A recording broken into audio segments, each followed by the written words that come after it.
Hello again, everyone. Edwin Learnard back once again in this YouTube astrological segment. I'm going to be talking about the Sun, square, or opposition Mars in Synastry. Now, first off, the basic character, which is the Sun, and what drives and motivates that the Mars person may not be in agreement, may be incompatible. You have the Mars person may look, as far as may lack, I should say, not look, may lack motivation to do what the Sun person wants. And you have, the Sun person, may have trouble and difficulty focusing on what the Mars person is enthusiastic about. If Mars is in Cancer, as an example, Mars in Cancer, that person may be enthusiastic about introverted activities, doing things that are domestic on the home front. It could be matters pertaining to safety and security. It could be wiring some alarm system in one's home, as an example. Nurturing others. This is another thing about the Sun square opposition Mars in Synastry is that you have to think about it is the Sun person's actions may cause Mars person to become very agitated at times.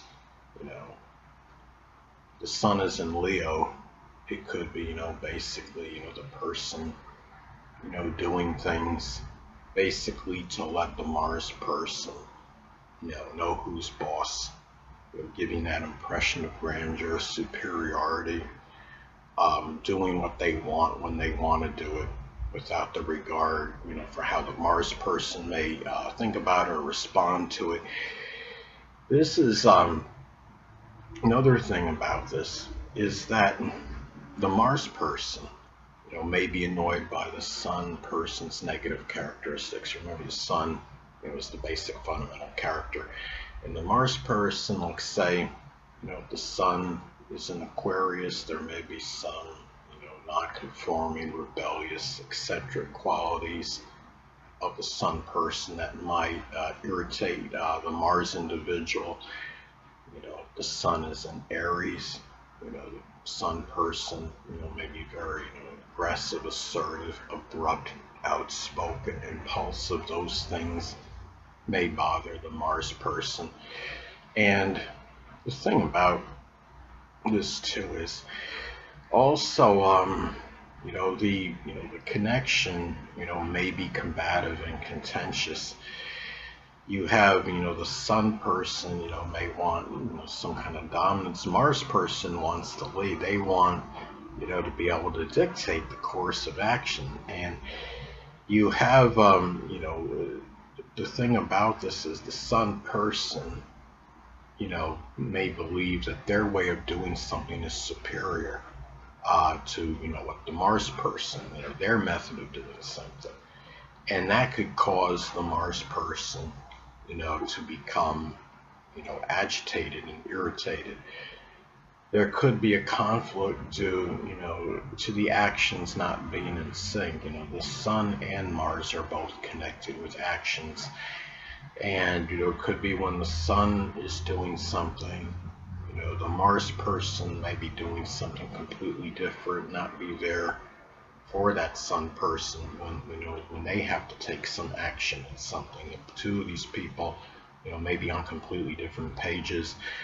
And you have another thing too, and it could be where one's actions may conflict with another person's action that has to be taken. Like if you're trying to go, if someone's trying to go to the store or something, and then the other person says, well, I gotta do this, or they're blocking the driveway so the person can't come out and get to the store. That's a very basic example, but you understand. I'm saying the actions of both people may be in conflict often. And you have also too, what the Sun person wants to create may be something that the Mars person may be averse to for whatever reasons.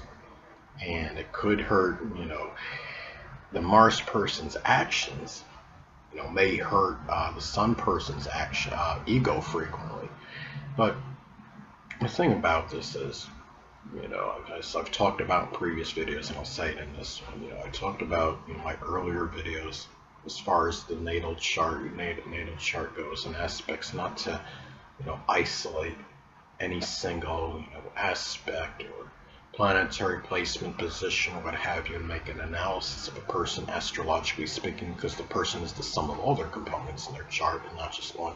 And the same applies to synastry aspects, because you have often a plethora of synastry aspects that exist between person A and person B, and one synastry aspect does not make the relationship, not by any means. And I mean, this can be a tense aspect with certain frustration, but you often have you might have a number of negative aspects in the chart, adverse aspects in the synastry chart, but you may have a number of positive ones as well in many instances. If somebody's let's say they have synastry, somebody's Venus makes a sextile or trine to the person's ascendant, well, other person's ascendant, then that person may really show love and enjoy being around that person, what that side that they easily express. The ascendant is what we the qualities excuse me, we project naturally, and it could show more of a peaceful connection, and this could offset some of these this energy with the Sun square opposition Mars in synastry.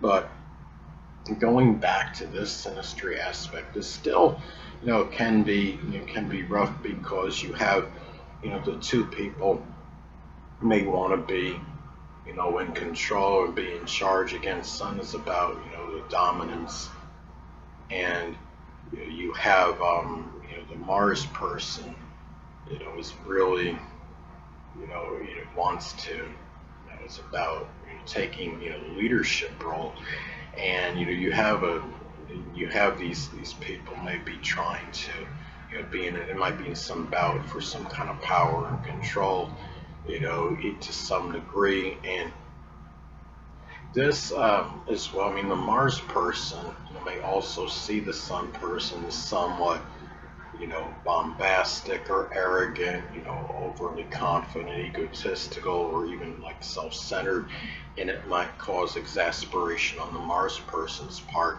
And then the Sun person may be thinking that this Mars seeing Sun is about our focus, our attention, and it rules the left or right eye depending on gender. So it's really like Sun person may see, so to speak, this Mars person is somebody that becomes agitated or provoked very quickly, and doesn't or overly impulsive or aggressive. So you have you still have certain conflict with this aspect, even though a number of good aspects in the synastry chart might modify this to some degree, but it doesn't completely eradicate the negative that is connected with this this particular synastry aspect. Although you can have some synastry aspects that are adverse, maybe I'd say they could be worse than some others, and a lot of it depends too on how close to exact the synastry aspect is. If you have a synastry aspect that's on 2 degrees, that's between exact and in a 2-degree orb, then that could be even more intense than if you had a synastry aspect that was like 7 or 8, had a 7 or 8 degree orb in it. So those aspects can be of even more significance, the ones that are closest to exact in a synastry chart. Anyway, people, that'll conclude this YouTube astrological segment. Until next time, Edwin Learnard saying stay well.